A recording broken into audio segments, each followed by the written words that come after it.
We tore the parking spaces out, and about 20 feet apart from each other, here in the middle, there's a bore that goes 265 feet straight down. 20 feet from that, there's another bore hole that's another 265 feet, and there's 4 of those.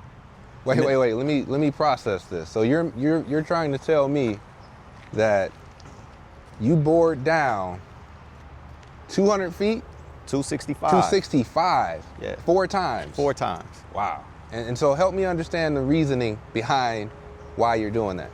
Yeah, so the way geothermal works is that it's a whole lot easier to move temperature than it is to create it. So with a furnace, you're burning a fuel to create heat. Geothermal is just taking temperature that already exists and move it from one location to another. So in the wintertime, it's taking the temperature from the ground and moving it within the building. So at all times, 15 to 20 feet underground, the temperature is always roughly 55 degrees. So when we're at 0 degrees outside in December and January, 15 to 20 feet underground, it's 55 degrees.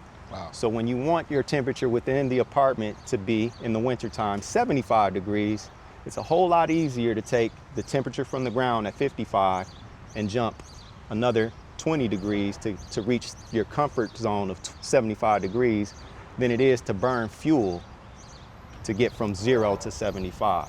So that's where the efficiency comes from. But to pick that temperature up, you have to go a calculated depth in order to meet the load of each apartment building.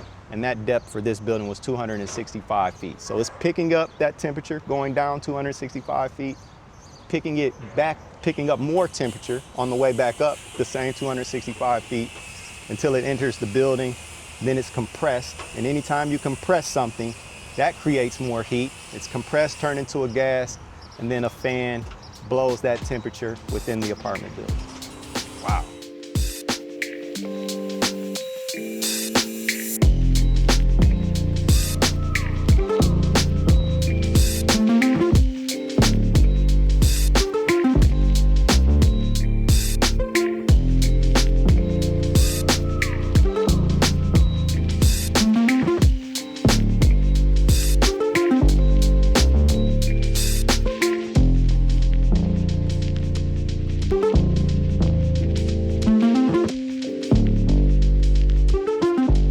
There he is. What's up, man? You all right, boss? Good. Wow, look at this place. Yeah. Let's go. I'm looking kind of busy today, just kind of. A little busy. I was expecting a little more activity today. A little more activity? What you talking about, man? This place is booming. Nah, my cabinets installation was a little delayed. My guy's a little under the weather, so we got pushed today. But it's a good day. We got a lot of action today. We've got my transformer pad going in for permanent power. Nice. We're cleaning up in preparation for the cabinets to be installed. We've got some carpentry work going on, framing out the windows or casing out the windows. We're at the point, I would say, we're putting back together. This is the pretty part of it. My name is Shocker Mans. I'm the owner of SK Holdings, also Flintstone Construction. SK Holdings is the development corporation. Flintstone Construction is the construction piece that brings to life the development or the design of SK Holdings. But generally, I'm just a guy that has just an issue with things being the way that they are, and I don't understand why they are. So I took my skill set as an electrical engineer, certified energy manager, and licensed residential builder, and sought out a problem to solve. And right now, affordable housing was that problem that I seek to solve, or at least give an example of a possible solution. Random question, man. Where'd the name Shocker originate from? Oh, Shocker, yeah. So Shocker, my dad is Palestinian, and his name is also Shocker. It just means thankful. As far as the Arabic side of my background, I've not had the opportunity to go to Palestine. There's a large Arab population, obviously, in the Dearborn area. I'm originally from Flint, and there's also a large Arab population there as well. But I would say growing up in the black community, particularly in Flint, I grew up seeing things that I truly didn't understand why they are the way that they are, and why that is kind of, I don't want to say generally accepted, because it's not. I don't believe that it is, but I think that it's come to a point where people have tried, and it's a difficult thing to overcome, and I've never understood it. So those challenges growing up, with my skill set, I feel like I can at least try to make a difference. Absolutely. Today we're outside of the Grand Oak apartment. This is an 8-unit apartment building constructed in 1965, originally designed as 8 condo units. I'm converting it into 8 apartment units at a 60% AMI affordability level. The way I'm able to achieve that and get to that point is just solving a problem. The state of Michigan says 47% of the housing units in the state of Michigan are old, built prior to 1970. They also say 48% of the renters within the state of Michigan are cost burdened, meaning 30% of their income or more goes to housing. So how do you resolve those issues? The city of Detroit, their housing plan also says we have a lot of vacant or distressed multifamily housing. So this particular building is an example of how we can solve all those, or my example of how we can solve that. And I'm utilizing my engineering background in utilities, power and water infrastructure to solve those problems. You mentioned that this was a condo at one point. This was building B of 3 condo units in one association. Building A was across the street, it's no longer there. Building C still exists, it's some townhomes across the street. But Building B at some point fell in disrepair, maybe about 15 to 20 years ago. I purchased 2 of the condo units, not knowing or understanding that the HOA no longer supported the building. That occurred in 2017. Once I realized that, it was my mission to purchase them all one by one, because that's the only way you could bring this building back to life, is that there has to be a single owner or an entity that looks out for the interests of the entire building, even the common areas. So it took me 7 years to do that. Wow. So you mean to tell me that you ended up needing to purchase each individual condo of this particular building? Yes, sir. In order for you to get to a point where you were actually able to redevelop the entirety of this facility? That's crazy, man. And it took you 7 years. 7 years. Wow. So talk to me about that process. Were there times where you thought that you might not have been able to purchase the whole, entirety of the building? And also, when you were buying the units up, were you just sitting on them, or were you actually potentially trying to, at the very least, maintain them, lease them out, and generate some type of cash flow? When I purchased the 2, this is an L-shaped building. This particular building was completely gutted. There was no cabinets or bathroom facilities at all. So it was unlivable, and that building was livable, and it had adverse tenants in it. So I only owned 2 units initially, and I had to wait a year as the properties came up through the tax auction to acquire units one by one. I did reach out to some owners that were in a similar situation, that purchased them not realizing it was in that state. And they were eager to sell them to me, except for the last gentleman, which he actually owned it since 1971, I believe. Never lived here, but he was protective of the property and wanted to make sure that somebody with good intentions would be able to restore it. And he was the last person to sell his units to me. But throughout that process, I worked with the city. I made sure the building was structurally sound over the years until I was able to acquire all of them. There was a roof leak in that valley there that was deteriorating the inside of the building, so I took care of that before I had complete site control. There were trees on the side of the building that were leaning into the property.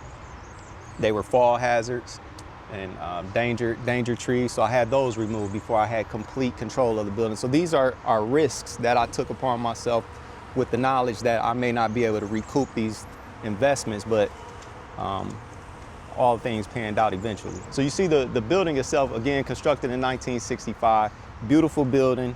It has been vacant for at least 15 years. Wow. But in that 15 years, it was still a solid structure. So on the outside, what we did is we replaced all the windows with triple pane windows, which is important as an energy manager and electrical engineer, you're trying to reduce energy consumption. But the energy efficiency is key to my building philosophy. So I try to follow the passive house design, even though this building may not qualify 100% for passive house design. But my philosophy is I don't rehab old structures, I build better thermoses. And understanding how a thermos works, you pour something hot or cold within a thermos, it'll stay hot or cold, in some instances up to 30 hours. So if you construct the building envelope in a manner that is highly insulated, whether you heat it in the wintertime here in Michigan or with AC in the summer, it will remain hot or cold for a longer period of time, causing you to use your furnace or air conditioner fewer times, which lowers the cost of operation. Absolutely. So we have the windows on the outside. We replaced the roof decking. That's in preparation for the solar units to go on at a later time, probably within a month or so.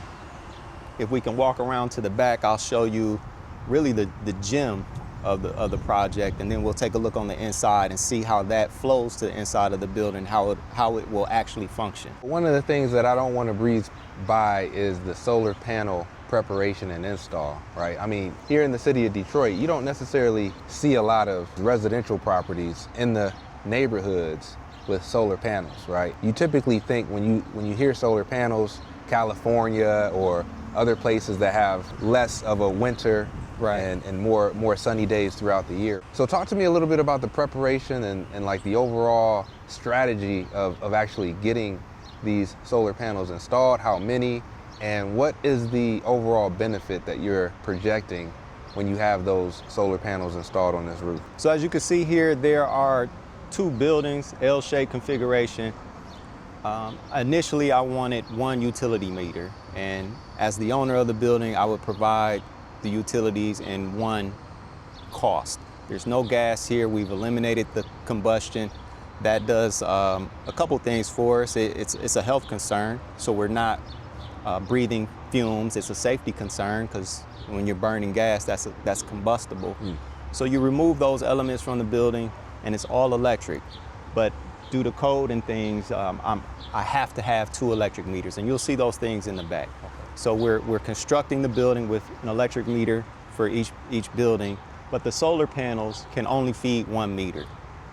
But the solar panels will cover the entire roof. The actual cost of the panels have gone down tremendously over years, so it doesn't matter the orientation of the panels on the roof as much as it used to, because you can just buy a bunch of them and gain whatever power that they're able to give you. And that'll feed a single meter and then hopefully just balance out the monthly bills over the years. So you got your architectural shingles up. My concern when it comes to solar panels is how it potentially may bring down the overall life of your roof. No, this is a brand new roof, so I won't have any issues with the integrity of the roof degrading over time. Brand new. Now they make brackets and things specifically for roofs so that they won't degrade the life of the roof and protect the warranty of that roof.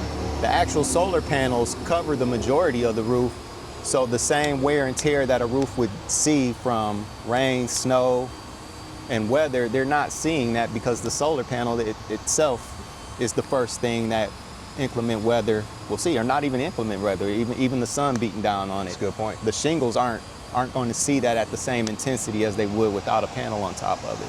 So in actuality, it can be a bonus or a benefit to the actual shingles and not so much a negative. Now I am like skeptical or fearful of extra penetrations within the roof, but those things they've been accounted for, and solar panels have been implemented for decades now. Good point. Never thought about it that way. We're going to take a walk to the back, and I'll show you the work that's going on there. We'll specifically talk about the geothermal system. I want to touch on that point before we go inside so you can actually see some of the mechanics that we're working on now to make that functional. So originally back here there were 8 parking spaces. We tore the parking spaces out, and about 20 feet apart from each other, here in the middle, there's a bore that goes 265 feet straight down, 20 feet from that, there's another bore hole. That's another 265 feet. And there's 4 of those. Wait. Let me process this. So you're trying to tell me that you bored down 200 feet? 265. 265. Yeah. 4 times. 4 times. Wow. And so help me understand the reasoning behind why you're doing that. Yeah, so the way geothermal works is that it's a whole lot easier to move temperature than it is to create it. So with a furnace, you're burning a fuel to create heat. Geothermal is just taking temperature that already exists and move it from one location to another. So in the wintertime, it's taking the temperature from the ground and moving it within the building. So at all times, 15 to 20 feet underground, the temperature is always roughly 55 degrees. So when we're at 0 degrees outside in December and January, 15 to 20 feet underground, it's 55 degrees. Wow. So when you want your temperature within the apartment to be, in the wintertime, 75 degrees, it's a whole lot easier to take the temperature from the ground at 55 and jump another 20 degrees to reach your comfort zone of 75 degrees than it is to burn fuel to get from 0 to 75. So that's where the efficiency comes from. But to pick that temperature up, you have to go a calculated depth in order to meet the load of each apartment building. And that depth for this building was 265 feet. So it's picking up that temperature, going down 265 feet, picking it back, picking up more temperature on the way back up the same 265 feet until it enters the building. Then it's compressed. And anytime you compress something, that creates more heat. It's compressed, turned into a gas, and then a fan blows that temperature within the apartment building. Wow.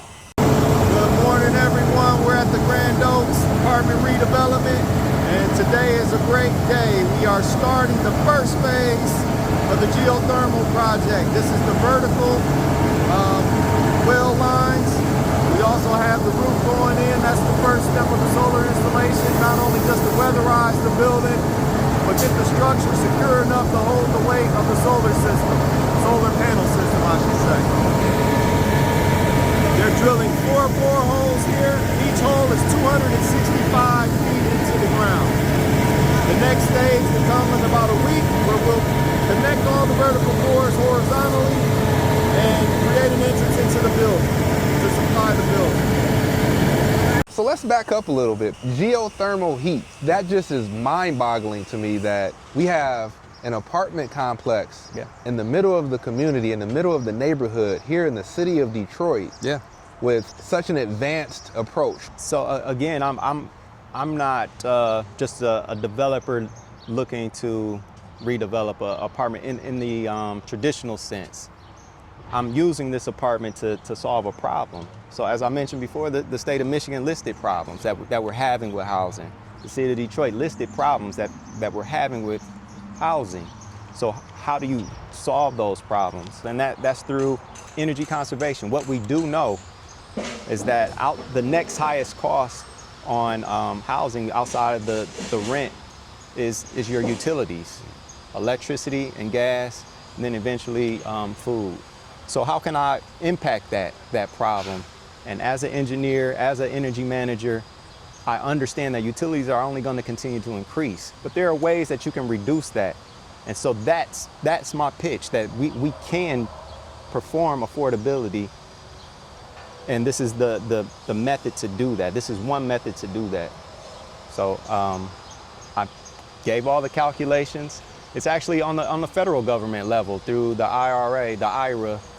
There's incentives to actually build in this manner. So I'm trying to take advantage of those incentives. And then there's local incentives that the state offers and that the city offers. So when you combine those things, a geothermal system that has a higher upfront cost of installation, but pays itself back within 7 or 10 years, regardless of the incentives. But when you add those incentives on, it makes the initial upfront cost a whole lot easier to make possible. As we mentioned, we talked about the 4 boreholes, 265 feet. Once they come back up, they are still, there's a trench that runs along the side of the building near what would be a sidewalk. That trench is about basement level depth.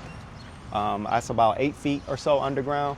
And you'll see that all those bores connect at that level, and then they run to the inside of the building. And then we'll go on the inside and I'll show you the manifold where they terminate. And then from that manifold, how they get to not furnaces, but heat pumps that will feed the apartment buildings. The geothermal is under what will eventually be, instead of eight parking spaces like it was in the past, it's 9 spaces. We're incorporating a handicap accessible space, and it'll have a ramp that goes into a handicap accessible door.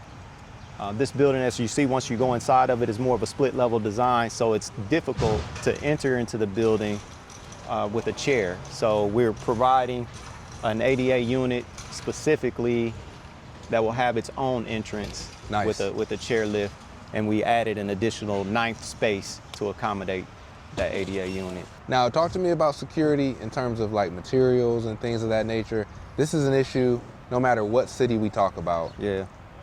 And it's no different here in the city of Detroit. So I've been doing the real estate thing, I guess, since 2015, and it's a part of the game that things are going to come up missing or vandalism or something. So learning from that experience, before I was able to put the fencing up, people saw activity going on here, and I had an attempted break-in. But because I was acquiring this property for so long, 7 years, I've grown to know a lot of people that live in the neighborhood. They have my phone number, so anytime they see activity, they just call my phone, and I was able to see things or prevent things from happening before it got too far, before it progressed too far.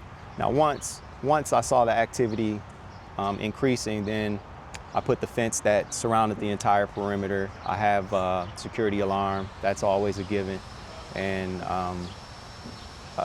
what else? I mentioned the fencing, the security alarm, Yep. and cameras. So talk to me about the community, man. What has been the community's feedback with regard to what you're doing with this development? So early on, there's just guys in the neighborhood. This lot here, there's people that hang out, and I just introduced myself to the people, saying, hey, I'll be working on this building. You'll see me coming and going often, and gave them my phone number. And over the years, as I acquired the building, we built a relationship. Now, as they begin to see construction take place, people walk by and they're asking, when's it ready? They're asking, how much is rent? Can I apply now? Or, I'm happy you're doing this. I've lived in this neighborhood since 1970. Now, that I've heard more than one time. This is a neighborhood where people have been here prior to 96 being constructed. And so when they're seeing something like this and they remember this building and they say, hey, this was one of the nicest buildings in the neighborhood, and they're happy to see somebody putting it back together, then it just makes me feel good as a developer and gives me strength to continue to do what I do. So Shaka, what's your next project, man? So I want to stay in the neighborhood there. This is a beautiful block in and of itself. A part of my pitch to receive the funding for this particular project is that there's a lot of amenities that are around about a mile away, or 3/10 of a mile away. There's the Skilled Trade Center that was recently constructed, about $30 million there. If you look just past 96, less than a mile away, there's the Joe Louis Greenway, the Oakman Historic Boulevard District, the Russell Wood Sullivan District. There's a lot of things going on in this particular neighborhood that makes it a positive to continue to invest. So I want to stay in this neighborhood in particular. There's a lot of multifamily units within my particular comfort zone, 8 to 20 units. There's a few of those here that are future opportunities for me that I'm looking to try to invest and grab, and then continue to build on the success of this particular building. That's the struggle to being the developer and the construction firm. Being the developer is, it's a lot of office work and background work and speaking to people and presenting the project. Manning the construction site is a whole lot difficult because I'm that person actually swinging the hammer, and I'm a single individual. So I have a great team of subcontractors, but I'm building both of these entities as I'm taking flight. Like, I'm constructing the plane as I'm flying it. So that's a difficult challenge in and of itself. But I've worked with Motor City Contractor Funds, I've been a partner in other organizations within the city of Detroit that help developers and construction or contractors to grow. So leaning on those teams that come before me or are larger than I am has been a great help in helping me build this plane. Talk to me about Motor City Contractor Fund. So was that the starting point when it comes to your contractor journey? What came first? Was it the GC side or the developer side of your journey? So the developer side started first. I was an engineer working in corporate America, and I enjoyed the challenges and the problems of being an engineer in utilities, power and water. I became disenfranchised with, or disenchanted, I should say, with how corporate structure works. But over that time period, I would buy houses and flip them or rent them, but I needed more time to do it and more time to grow. So I entered the Capital Impact Partners program. That was very instrumental in helping me understand how developers work and how you gain larger projects or able to at least fund your project. And that was one of the problems that I talked about earlier in the interview. It's like, I don't understand why these problems exist and why it's so difficult to solve these problems. So meeting with organizations that are in place to help people solve these problems, I could get some of the answers from people that are further along than I am. And that Capital Impact Partners was one entity to do that. Now, looking for a contractor to actually perform the work, well, I'm pretty handy myself, and I grew up in a family of men that were very skilled, electricians, masons, and carpenters. I was blessed to have that opportunity to grow up in that way. So to be able to design the building myself and then see it the way that I want it done myself is a benefit. But again, I still needed some structure to help me understand, well, this is how things work. And once I learn the method of how it works, then I can provide my spin on it and get the success I'm looking to achieve. We're coming to the entrance of the building now. So again, the building envelope is pretty solid. We have the windows boarded up just for security purpose and to protect them. But we're gonna go on the inside where we've insulated, we've wired, we've plumbed, we've hung drywall. So we're at the pretty stage of it. But because we're still at the pretty stage of it, it's still under construction, so overlook the mess. I try to clean that up. I try to keep it clean every week, because everything you put back, you don't want to mess up as you're bringing in new teams and new crews. So let's take a look. We're going to go in the basement first and pick back up on the geothermal system, and I'll explain a little more how that will work on the interior of the building. And then we'll take a look at the rest of the apartment units and see what we have going on today. So coming on the inside here, you see these are fairly new stairs. And this is what I was talking about from the outside when I had a hole in the roof. Mm-hmm. Well, that hole in the roof basically tore out or rotted away the stairs going into the entryway and going all the way up into the second story. So we replaced those stairs. I personally replaced the building. You did that? Yeah, replaced those stairs. But let's go downstairs and see what we got going on now. You see these are brand new walls. Nice. They've already been painted and patched, but we're just at a point where we're just keeping it kind of clean. This is one side of the basement. Don't mind the junk. This was a temporary furnace that we had over the winter. But what we're going to see over here, eventually this will be a utility room, but if I remove these wires, you'll see two manifolds here. So those manifolds are two of the boreholes from outside for the geothermal system. So like I said, two of those boreholes, each 265 feet, they come up to about an 8-foot depth, and then they punch into the building.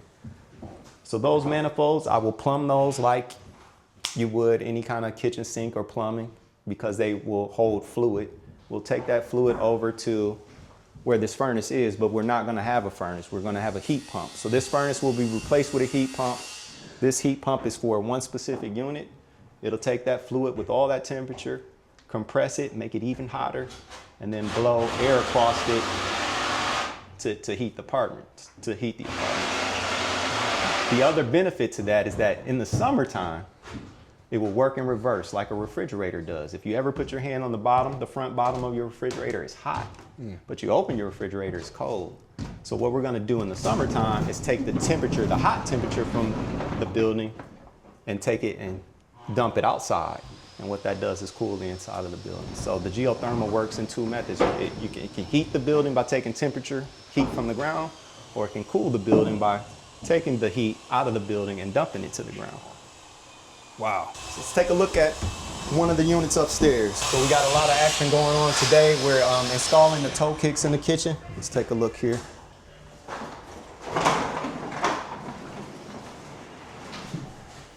So we have brand new tile floor installed. We're protecting those. The toe kicks, which go under the cabinets, will provide heat for this particular kitchen. We have the cabinets here. They will be installed this week. So we're moving pretty fast. The window casing is actually going in now. You can hear that work going on, and we'll probably run into that gentleman upstairs. But here's the cabinets. The walls are in. If you know, oftentimes in Detroit houses, particularly built in this area, you have a light switch, but that light switch operates an outlet. And that outlet, you have to have a lamp to light this room. And this building was no different. But once we rewired it, we put in recessed lighting. And the kitchen is the same way. I prefer the recessed lighting. It gives a clean look. And the bedrooms will have ceiling fans in the bedroom, in addition to actually having AC. So this is 1965 building, but with all the comfort and amenities that you would find in 2026. And I often say that affordability doesn't mean undeserving. And so that's the way I designed the building. Let's see what we got. Yeah, let's take a look in here, Ed. This bathroom is not completed. This is the ADA unit that we were talking about earlier, but this bathroom, because the rock board isn't up yet, but you'll see the bracing that we have been installed in the wall for future hand grabs. So you put that in first so you don't have to use anchors, and this is a more stable state. But the thing I want to point out here is when I talk about building a better thermos, this is closed cell insulation. This is the best insulation you can get. It's a vapor barrier, air barrier. It protects from bugs and things like that. It completely shields and blocks the air. And this is the highest density R value that you can get for a 2x4 wall. Wow. So the entire building envelope is spray foam. Spray foam day to day, insulating the building. Warming it up in here.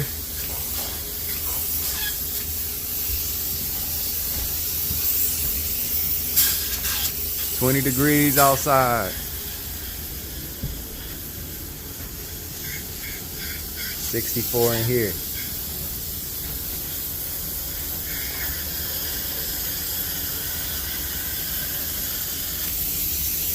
Closed cell spray foam insulation. Vapor barrier, air barrier, insulator.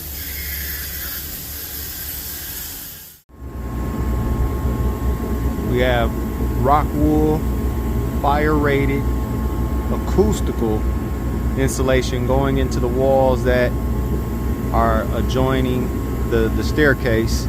It provides fire rated, but most importantly, the reason we chose this is because it reduces noise for people coming in and out of the apartment, going up and down the stairs. And then on the exterior walls, we're using closed cell insulation. And in between the floors, between the first and second floors, we have a R19 going in the ceiling, again for acoustical purposes. And there you have it, folks. Insulation day. To build on the level of insulation and the attention to detail of the insulation, we also insulated the cold air returns. So any return that's in the exterior wall, not just cold air, but even the heat vents, because again, in 1965, the energy code or the heat code didn't restrict having heat vents on exterior walls. So in order to compensate for that, we insulated the heat ducts that are in the external wall. So this is an example of that. This is the latest electrical code. So we have arc fault detection, surge protection. Everything is to the current code. And prior to build, like I keep saying, this building was constructed in 1965. So the electrical panel was in the basement outside of the unit. And now it's here. So we have two kitchen configurations. This is the longer kitchen, and then there's the first kitchen that we went into was a smaller configuration. And you'll see the finished floor just looks like one sheet of stone. Some of the amenities that weren't available in 1965, all 8 units will have in-apartment dishwasher, we'll have an electric stove, above the stove microwave, and refrigerator. garbage disposal, everything all included.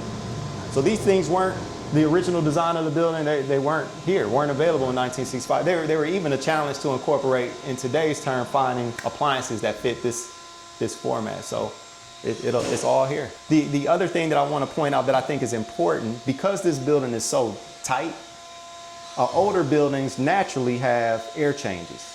Because they're not tight buildings, they don't have this kind of insulation. So there's a natural number of air conversions where they take stale air out of the building, and through cracks and things in an older structure, you have fresh air coming in. Well, this building is too tight for that. So what I want to point out is what we call an ERV system. This is an energy recovery ventilator. This is the ductwork to that. So this is located in the kitchen, and there's another one in the bathroom. Every apartment building will have an ERV in both the kitchen and the bathroom. And what that does is it takes fresh air from outside, particularly in the winter time. It'll take that cold, fresh air, and it'll take the stale air from inside the building, and it'll cross them. But those two samples of air never actually touch each other, just the temperature touches. So heat goes to cold. So it'll take the hot temperature from the stale air in the building and take the fresh air, the cold air from outside, and that cold air will take that temperature, but it'll bring fresh air into the building. So these ERVs run constantly. So it's constantly changing fresh air over and over and over all day long. So the building you're conserving energy by not having to heat cold air, but you're also keeping the building healthy. No bathroom fans necessary. So no noise, they're pretty quiet. Wow, okay. Yeah, because those bathroom fans are loud, man. Yeah, and they're also inefficient. It's just a hole in the building. So how often are you on site, man, as a GC? Every day. You have to be.